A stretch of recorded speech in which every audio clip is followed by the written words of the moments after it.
I would say the risk that you run with becoming completely reliant on AI as a person is that you use the ability to have your critical thinking. I mean, when I was growing up, there was no AI, so you had to read and understand and assimilate information. You had to. So I guess the biggest risk of being completely reliant on AI is that you lose that ability to have critical thinking. Like, you have to make a decision in an instant, and you've lost the ability to. I mean, you could just take a snapshot of your assignment and just put it up. Yes. AI will just solve everything. Exactly. There was no Google when I was in school. No, there was nothing. Google. Exactly. All right, we're looking forward to quite an interesting discussion on tech this morning. Our guest is Funso Kale, Governance Risk and Compliance Advisor and founder of CCC Consultancy Group, and we're discussing AI in the workplace. Are we using it wisely or becoming over-dependent? It's great to have you. You are welcome. Thank you. Let's go over again. You're a governance, compliance, and risk specialist. Yes. What exactly does that mean or entail? So I work with organizations to strengthen their governance, their oversight, their risk management from a compliance perspective. So ensuring that they are adhering to regulations, but not only adhering to the regulation as it is on paper, ensuring that this regulation and these policies actually work in practice. And that's where the governance perspective comes in. Does that mean you are an enforcer? In some ways. In some ways, yes. Can I say yes, so? Yes. Enforcement of regulations. Yeah? Yes, but I don't like to use that word. It's strong and it's scary. It is strong, which is why I asked about it exactly. Yes. All right, good. Now we're talking about AI. What exactly do we mean by responsible use of AI? So AI is a really good tool. Just like any good thing, when it's used in a way that's irresponsible, or there isn't a real understanding of how to use it, it can become chaotic very quickly. So when we're talking about good, responsible use of AI within the workplace, I'm talking directly to senior leaders and the boards, because they actually hold the oversight for AI use. Using it responsibly is that senior leaders, boards, directors should understand what AI is being used within their organizations, and ensuring there's proper training to ensure that it's understood that AI can assist decision making, but it cannot replace human judgment. So that's what I would say is responsible AI use. All right. Now, with all of this, you made mention about the leaders, right? Yes. Are you saying that they have to, in some ways, kind of restrict the use to AI in their firms? Is that exactly what you're saying? No. Or should I say regulate it? Yes. How does it work? Or how should it work? Yes. So I wouldn't say necessarily they need to restrict it, because AI it's a very positive and great thing to have. It speeds up work, it's automated, in some cases it saves money. So AI in itself is good, it's a great technology. Where it could actually pose a risk is where senior leaders and boards do not understand how AI is being used within their organization. Okay. They are replacing essentially AI for human judgment, and that's where it can go off. Okay, so now I want you to be a bit practical. In what ways have you seen this happen, and what have you done via your compliance arm to kind of rectify it? Okay, so I'll start by using like an analogy, because I love using analogies. Right. So if we go back to AI use, so let's just use a car, for example. A car is a great thing. It's convenient. When it's understood and used well, you can travel from A to B. It brings a bit of security. So there's all these positive things about a car. If you're driving a car and you don't understand how to use it, it can become very, very chaotic very, very quickly. It's the same with AI. The tool of AI is designed to actually automate services and make life easier. In terms of organizations. It assists decision making.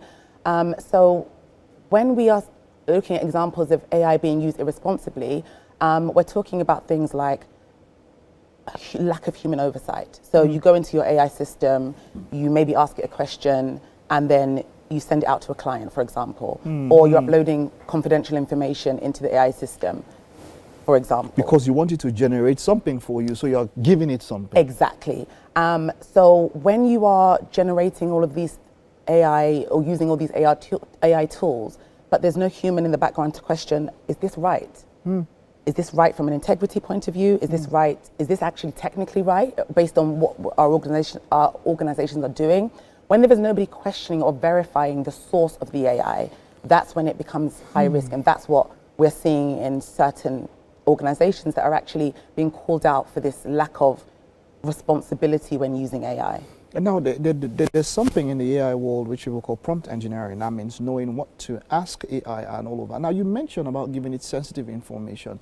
This sort of information is the firms, they have this information at their fingertips. That means they have so much about you. Does this pose in some way some sort of a security risk when it comes to cyber security to the organization or something? Is that also something that you've looked at? Definitely. It's definitely something that we've looked at. And within the EU, there is an AI directive now. Okay. And one of the main things that it says is that you shouldn't be uploading confidential data into an AI system. But the problem is, because firms are not understanding how their staff are using AI, they are unable to train them to use it correctly.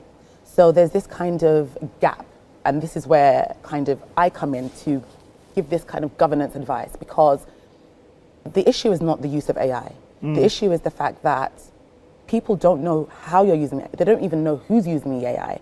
When we are working in remote environments, for example, your staff have access to all sorts of AI, but you don't know what they're using, so you can't verify the source of the information, and you can't check whether or not there's any bias in that information, because AI, and I'm no AI expert, but it does work, it's trained to take in information. That information could be wrong.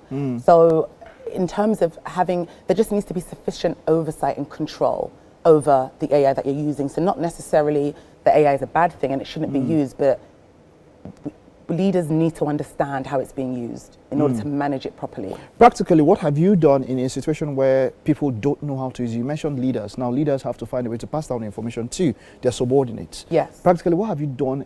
Are there trainings for these organizations, maybe for them, and how can they access such trainings? Do they have to do it independently by themselves, or is it something that you can, offer some sort of resource that they can have such trainings to learn how to use it? It's really good that you mentioned training, because that's one of the main things, educating on how to use it properly, right? So in terms of how we've assisted organizations, first and foremost, and I'm happy to kind of give out information later on however it works. Please do. But the first thing that you need to be able to do is have a proper governance set up. And when we talk about governance, there needs to be, first of all, understanding what AI is being used, first and foremost. Which AI system are they using? How is it being used? Is it being used to generate information? Is it being used as just like an ability to help you make decisions? Is it being used for client information? What is it being used for? When you've first of all understood what is being used, how it's being used, you need to understand who is accountable if it goes wrong, or who is providing the oversight. You then need to embed some sort of training. And so when you talk about training, it can be external training based on the AI providers, or within your organization, you can actually set up a training to educate people how to use this AI responsibly.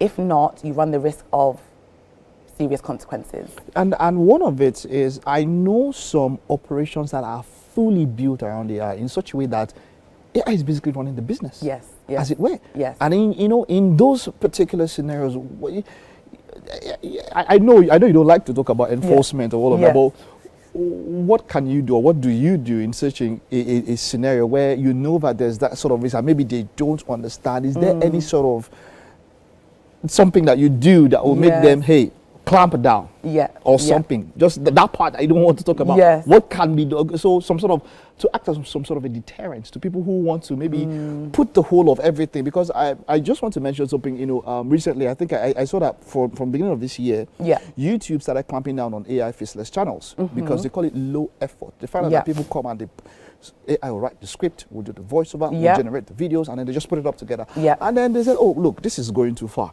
And then these people are making a whole ton of money, and then, come, let's clamp down because it's low effort. People are not doing anything. People are not thinking. People are not working. And so that's on the YouTube side. So on your own side, what could happen so that these people see it as some sort of a deterrent? Look, don't over rely on this thing.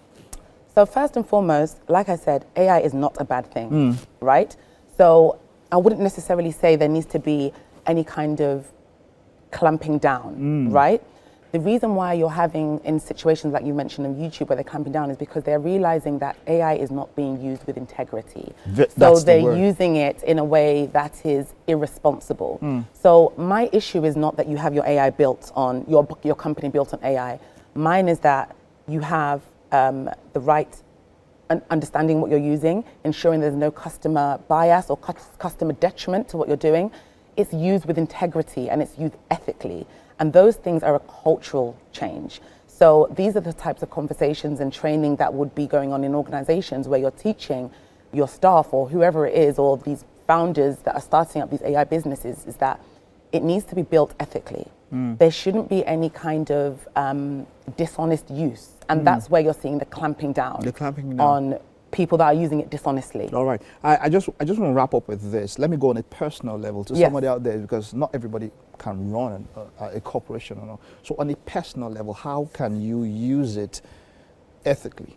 So that you don't on a personal level. I mean, I have chatbots, I have these systems. I mean, on my own system, I have like, 3 or 4 of them set up. I know this one is proficient in this particular level. This one is for image generation. This is for coding complex situations. So there's that really, that reliance on it and all that. So how can a person, not just a corporation, now, what word would you have for a person out there who's using AI, who has become totally dependent on it? I would say the risk that you run with becoming completely reliant on AI as a person is that you use the ability to have your critical thinking. You lose the ability. I mean, when I was growing up, there was no AI, so you had to read and understand and assimilate information. You had to. So I guess the biggest risk of being completely reliant on AI is that you lose that ability to have critical thinking. Like, you have to make a decision in an instant, and you've lost the ability to. I mean, you could just take a snapshot of your assignment and just put it up. AI would just solve everything. Exactly. There was no Google when I was in school. No, there was nothing. Google. Exactly. So, what's happening? What do you? Yes, and I completely agree with you. And I think that is where you need to draw a line in terms of, you're supposed to use AI to assist your thinking. It shouldn't replace your thinking. And from a technical point of view, even though I'm not technical, from what I understand, AI is trained by people. Yes, if people have lost their ability to think, who is actually going to train the AI systems to? So it's so important that AI should be used to assist things, but it should never replace your human judgment, your critical thinking ability, and solution finding, and all those skills there. Thank you very much, Funso. Thank you for having me. Expository in quite a number of ways, and of course, enlightening also. I hope people over there have been able to get 1 or 2 things from what you've said. I hope so too. Thank you very much for having me. Thank you. Okay, that's it. Hope you're able to pick up something there. We'll take a time out and stay with us. There's more to come on the show.